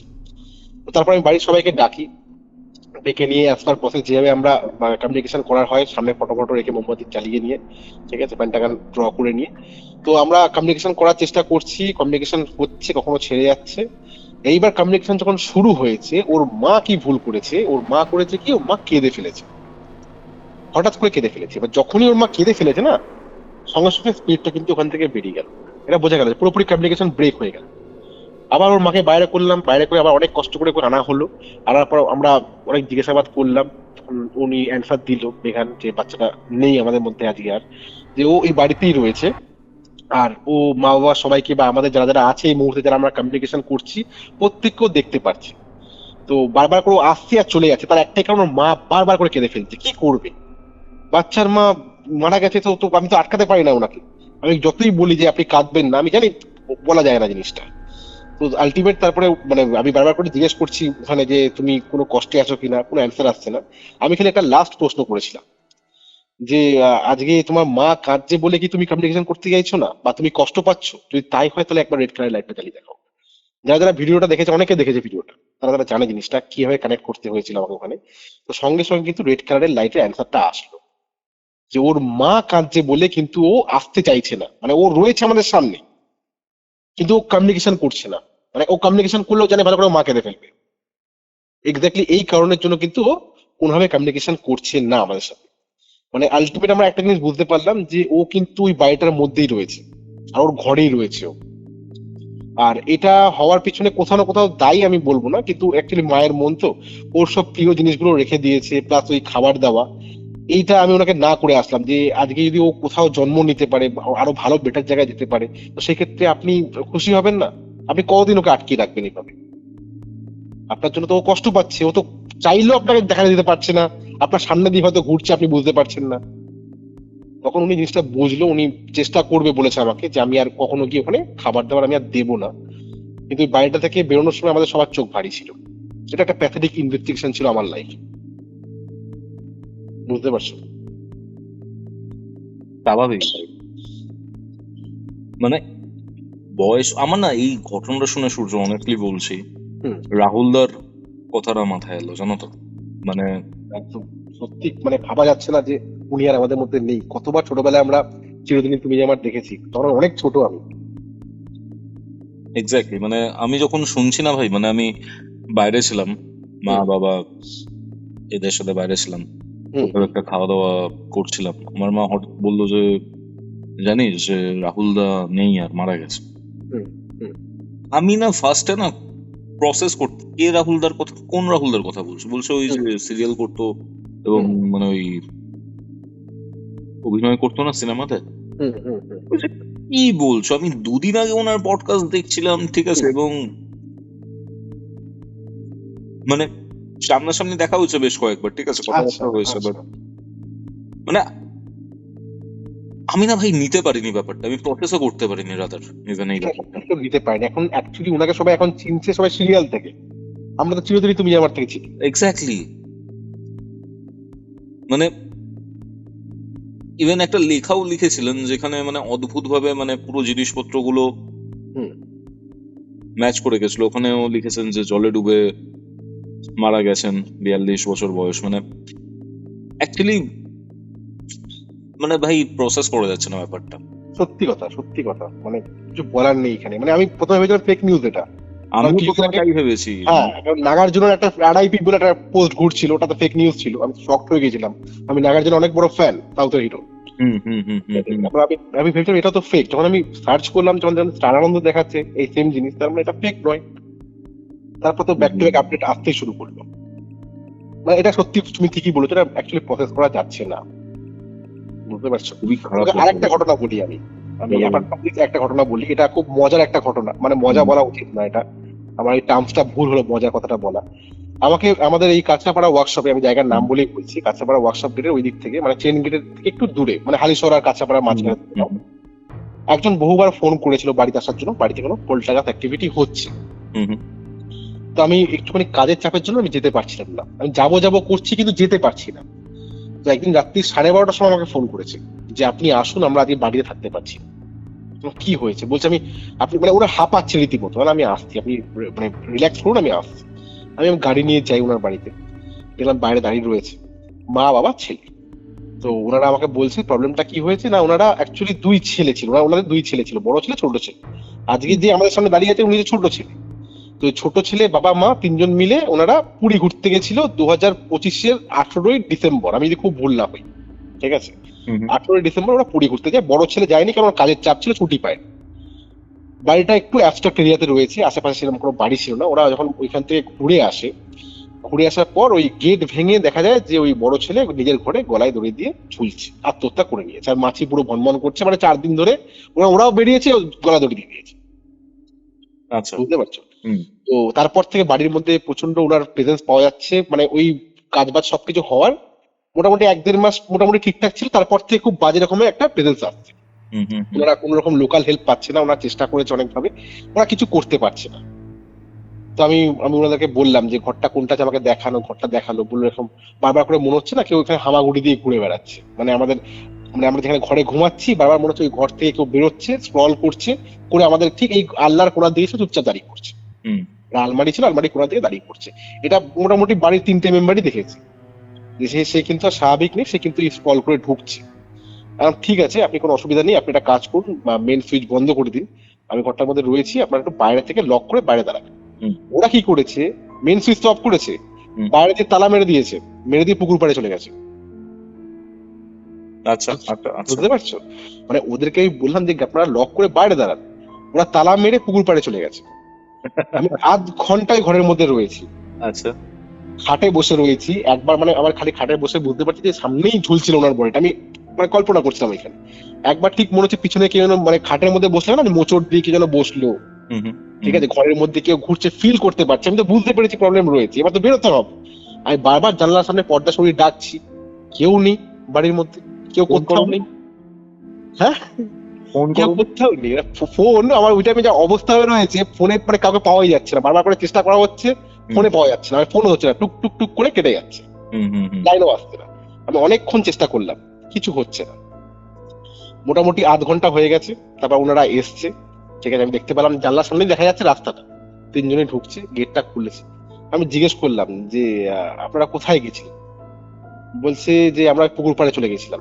কেন? আমি তা বললাম তাকে গেটে লক করে বাইরে দাঁড়ানোর জন্য। বলছে না, আমি অ্যাকচুয়ালি বুঝতে পারিনি জিনিসটা, আমরা পুকুর পাড়ে চলে গেছিলাম। বলছে আমরা দিনের বেলা থাকতে পারি না, আপনি কি করে থাকলেন না? তো ওর মা বলছে যে আমরা দিনের বেলা থাকতে পারছি না, আপনি রাত্রি সারা রাত প্রায় মানে ধরে রাখুন মানে 12টা 12:30 থেকে 1টা অব্দি ওরা রয়েছে, বুঝতে পেরেছো? মানে মিড নাইটটা ওখানেই কাটলো আমার পুরোপুরি।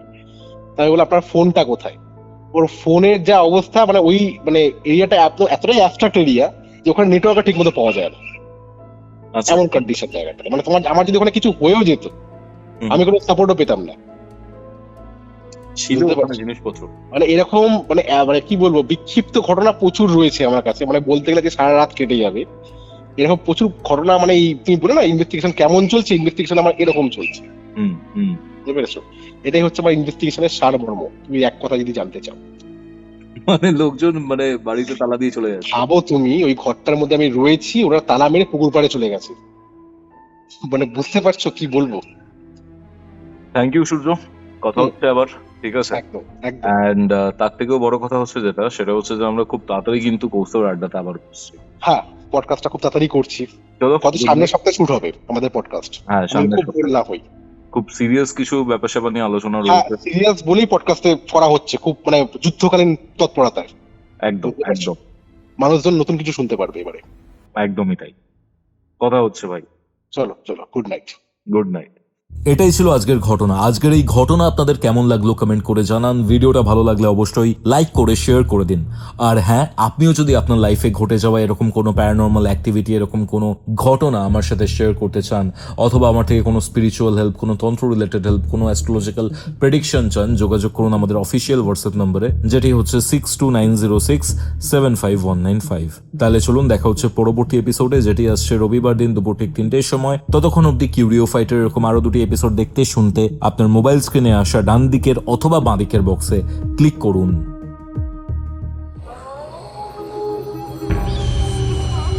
Curiofite presents Ghostly Call Recording, a horror audio documentary by Kaustav Kumar. এবার ভয় পাবে